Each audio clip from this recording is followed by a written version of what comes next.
ආයිබෝවන් අනාගතයේ පිස්සු විද්‍යාවෙන් පිරී ඇත. සෞඛ්‍ය සේවාව සම්පූර්ණයෙන්ම වෙනස් කරන අමුතු වෛද්‍ය අදහස් මේ අතර තියෙනවා. සමහර අදහස් අසාර්ථක වුණත් ඒ අමුතු සොයා ගැනීම් වලින්ම තමයි ඉන්සියුලින්, පෙනිසිලින් සහ වයග්‍රා වැනි අනපේක්ෂිත දේවල් බිහි වුණේ. ඉතින් මේ පුදුමාකාර අනාගත සොයා ගැනීම් මනුෂ්‍ය වර්ගයාට වැඩි කාලයක් සහ හොඳින් ජීවත් වීමට උපකාර කරන්නේ කොහොමද කියලා අපට පුරෝකථනය කරන්න පුරුවන්ද? එහෙනම් අපි බලමු සාමාන්‍ය වෛද්‍ය ගැටලු වලට ප්‍රතිකාර කිරීම සඳහා අනාගත විද්‍යාඥයන් ගෙන එන අතිශය නවීන සහ විප්ලවී අදහස් 10ක් මොනවද කියලා. 10. චුම්බක රෝටර සහිත ටයිටේනියම් හදවත්. මෑතකදී ඕස්ට්‍රේලියානු ජාතිකයෙක් ටයිටේනියම් හදවතක් සමග දින 100ක් ජීවත් වී පසුව සාර්ථකව දායක හදවතක් බද්ධ කර ගැනීමෙන් සෞඛ්‍ය සේවා ඉතිහාසයේ වාර්තාවක් ලැබුවා. බිවකෝර් නමින් හැඳින්වෙන මේ ටයිටේනියම් හර්ද පොම්පය ස්ථීර විසඳුමක් නොවුනත් හදවත් බද්ධ කිරීමක් ලැබෙන තුරු ජීවත් වීමට ඇති හොඳම ක්‍රමයක්. මේ උපකරණය චලනය වන තනි චුම්බක අත්හිටුවන රෝටරයක්, මැග්නටිකලි සස්පෙන්ඩඩ් රෝටරයක් භාවිතයෙන් රුධිර සංසරණ පද්ධතිය හරහා රුධිරය පොම්ප කරනවා. මෙහි ඇත්තේ එක් චලනය වන කොටසක් පමණක් නිසා එය ඊටාම විශ්වාසදායකයි. වයස හෝ වෙනත් සෞඛ්‍ය ගැටලු නිසා හදවතක් බද්ධ කළ නොහැකි පුද්ගලයන් සඳහා මෙය අනාගතයේ ස්ථිර විසඳුමක් බවට පත්වීමට ඉඩ තිබෙනවා. 9. මොළේ වර්ධනය තත්ත්වකාලීනව හෙළි කරන මොළ chips, brain chips for real time development. නූතන විද්‍යාවේ ඊතරම් හොඳ නොවන තැනක තිබුණත් මොළේ චිප්ස් වලින් මොළයේ ඇති ලොකුම අභිරහස් කිහිපයක් හෙළිදරව් කරන්න පුරුවන්. හාවර්ඩ් විද්‍යාඥයින් මෘදු තුනී දිගු කළ හැකි ජෛව ඉලෙක්ට්‍රොනික උපකරණයක් මියාවෙනි සතුන්ගේ මොළේ වර්ධන තහඩුවට බද්ධ කරව පරීක්ෂණ කරනවා. මේ කුඩා ඉලෙක්ට්‍රෝඩ ආරාවට තනි මොළ සෛලවල විද්‍යුත් ක්‍රියාකාරකම් මිලි තත්පර නිර්වැද්‍යතාවයකින් නිරීක්ෂණය කරන්න පුරුවන්. බින්නෝන්මාදය, ස්කිසෝෆ්‍රීනියා හෝ බයිපෝලා ආක්‍රමිකතාව වැනි තත්ත්වයන් මුල් අවධියේදී හඳුනා ගැනීම සඳහා මේ තාක්ෂණයෙන් පෙර නොවූ විරු අවමෝදයක් සහ ප්‍රතිකාර ක්‍රම ලබා දී ඇරකි. 8. ටූතන්කාමන් රජුගේ ශාපේ පිළිකා නාශකයක් බවට පත්වීම. ෆේරෝගේ ශාපේ ලෙස හැඳින්වෙන දේ දැන් පිළිකා නාශක මෙවලමක් බවට පත්වී තිබෙනවා. ටූතන්කාමන් රජුගේ සොහොන්ගේ විවෘත කිරීම හා සම්බන්ධ වූ මාරාන්තික දිලීරයක් ඇස්පජිලස් ෆ්ලෑවර්ස් මේකට හේතුවයි. 1920 ගණන්වලදී මේ දිලීරය නිසා කැණීම් කණ්ඩායමේ සමාජිකයන්ගේ මරණ සිදුවීම නිසා ශාපයක් ගැන කතා පැතිර ගියා. පෙන් විශ්වවිද්‍යාලයේ පර්යේෂකයන් මේ දිලීරයෙන් නව අණු පන්තියක් වෙන් කරලා ඒවා ලුකේමියා සෛල විනාශ කිරීමට වෙනස් කරලා තියෙනවා. මේ අණුවලට ඇස්පෙරිජිමයිසින්ස් ලෙස නම් තබා ඇත. මේ සොයා ගැනීම මගින් වෛද්‍ය විද්‍යාවට මාරාන්තික රෝගකාරක වලින් පවා ප්‍රයෝජනවත් සංයෝග වෙන් කර ගැනීමේ නව මාවතක් විවර වෙනවා. 7.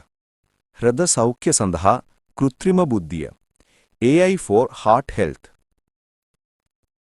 ඉකෝකාඩියෝග්‍රෆි මගින් හදවත සහ එහි ක්‍රියාකාරීත්වය දෘශ්‍යමාන කරනවා. මේ දත්ත විශ්ලේෂණය කිරීමට ඉතා දක්ෂ මිනිස් විශේෂඥයන්ට විශාල කාලයක් ගත වෙනවා. මේ ක්‍රියාවලිය වේගවත් කිරීමට පර්යේෂකයන් පෑන් එකෝ නම් AI මොඩලයක් සංවර්ධනය කරමින් ඉන්නවා. මෙම AI මොඩලය ඉකෝකාඩියෝග්‍රෆි වීඩියෝ මිලියනයකට ආසන්න සංඛ්‍යාවක් මත පුහුණු කරලා තිනවා. පෑන් එකෝ මගින් හදවතේ දර්ශන කිහිපයක් එකවර විශ්ලේෂණය කරලා හෘද රෝග විශාල ප්‍රමාණයක් ඉතා නිවැරදිව තක්සේරු කරන්න පුරුවන්. මිනිස් විශේෂඥයෙකු සමග එක්ව වැඩ කළ යුතු උවත් මේ AI එකෙන් හෘද රෝග හඳුනා ගැනීමේ ක්‍රියාවලියට විශාල කාර්යක්ෂමතාවයක් ලැබෙනවා. 6. දත් වර්ධනයේට ඌරු සහ මිනිස් සෛල. වැඩිහිටි දතක් නැති උපසු එය නැවත වර්ධනය වන්නේ නැහැ. ඒත් දැනට ටෆ්ස් විශ්වවිද්‍යාලයේ විද්‍යාඥයින් ඌරු හකු ඇටවල මිනිස් දත් වැනි දත්වල මුල් වර්ධනය ඇති කිරීමට මිනිස් සහ ඌරු සෛල බාධිත කරලා තියෙනවා.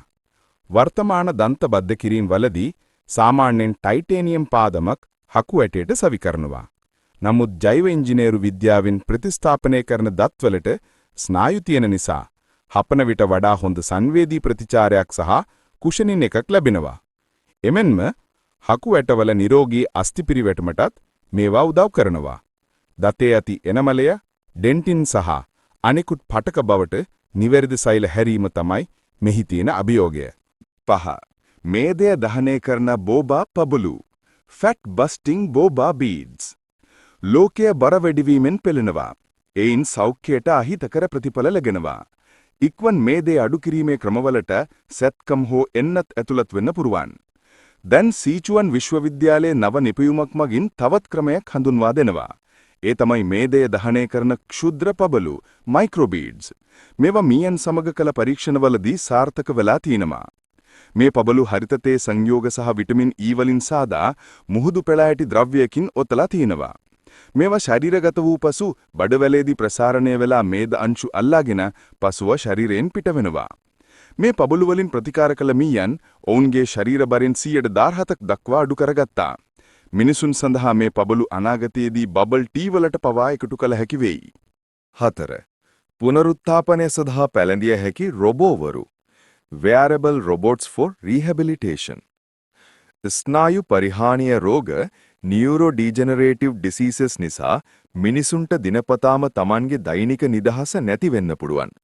ආඝාතයෙන් පෙළෙන පුද්ගලයන්ට දත් මැදීම, කොණ්ඩය පීරීම, ඇඳුම් ඇඳීම හෝ ආහාර ගැනීම පවා අපහසු වෙන්න පුළුවන්. ඔවුන්ට උදව් කිරීම සඳහා හාවර්ඩ් විද්‍යාඥයින් විසින් උරහිස්, පපුව සහ ඉහළ අත් ආවරණය වන මෘදු පැළඳිය හැකි රොබෝ උපකරණයක් සංවර්ධනය කරමින් ඉන්නවා. මේ උපකරණය ඉහළ ශරීරයේ චලනයන්ට උදව් කරන අතර එක් පුද්ගලයාගේ අවශ්‍යතා මත යන්ත්‍ර ඉගෙනීම මැෂින් ලර්නිං භාවිතයින් විශේෂිත සහයෝගයක් ලබා දෙනවා. පුනරුත්ථාපනය සඳහාත් මිනිසුන්ට ඔවුන්ගේ දෛනික නිදහස නැවත ලබා ගැනීමටත් මෙවැනි පැළඳිය හැකි තාක්ෂණයන් භාවිත කළ හැකියි. 3. විද්‍යාගාරයේ සාධන ලද ශ්ලේෂ්මලයෙන් තුවාල වූ බඩවැල් සුව කිරීම. හයිඩ්‍රොජෙල් කියන්නේ ජෙලටින් වැනි ද්‍රව්‍යයක්.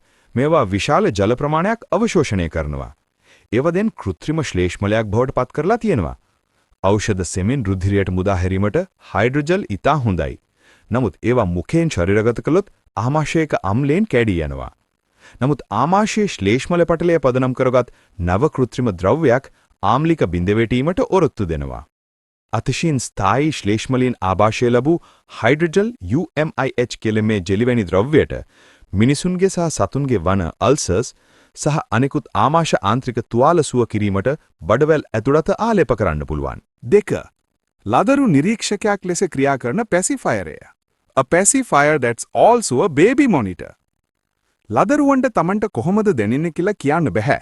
ඒ වගේම ලදරුවන්ගේ සෞඛ්‍ය නිරීක්ෂණය කිරීම සඳහා දැනට තියෙන තාක්ෂණය තරමක් විශාල හෝ වේදනාකාරී රුධිර සාම්පල ගැනීමක් අවශ්‍ය වනවා. නමුත් ජෝර්ජියා ටෙක් විසින් සංවර්ධනය කරන ලද ජෛව ඉලෙක්ට්‍රොනික පැසිෆයරය, බයෝ ඉලෙක්ට්‍රොනික් පැසිෆයරය තත්ත්වකාලීනව ලදරුවාගේ සෞඛ්‍ය පරීක්ෂා කිරීම සඳහා විද්‍යුත් විච්ඡේදක මට්ටම්, එහෙම නැත්නම් ඉලෙක්ට්‍රොලයිට් මට්ටම් නිරන්තරයෙන් නිරීක්ෂණය කරන්න පුළුවන්. පැසිෆයරය මේ සඳහා හොඳම විසඳුමයි.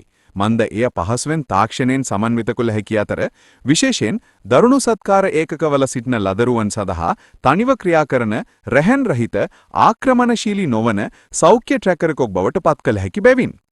1. ඇල්සයිමර් රෝගයට මොළයේ විදුලි උත්තේජන. Brain zappers to treat Alzheimer's. ඇල්සයිමර් රෝගයේ වැඩිපුරම ඇතිවන ඩිමෙන්ෂියා රෝගයයි. මේ රෝගයේ ආරම්භය හඳුනා ගැනීම දුෂ්කර වන අතර කනගාටුවට කරුණක් නම් ඒට සුවයක් නැතිව කළමනාකරණය පමණයි තියෙන්නේ. නමුත් දැන් විදුලියෙන් මොළය උත්තේජනය කිරීම ඇල්සයිමර් රෝගය ඇතුළු මානසික ආබාධ සඳහා බලාපොරොත්තුවක් ලබා දෙමින් තිබෙනවා. මේකට කියන්නේ Transcranial Direct Current උත්තේජනය TDCS කියලා. මේ සඳහා රෝගියාගේ හිස මත ඉලෙක්ට්‍රෝඩ අරාබක් තබා අඩු තීව්‍රතාවයකින් යුත් විද්‍යුත් ධාරාවක් ලබා දෙනවා.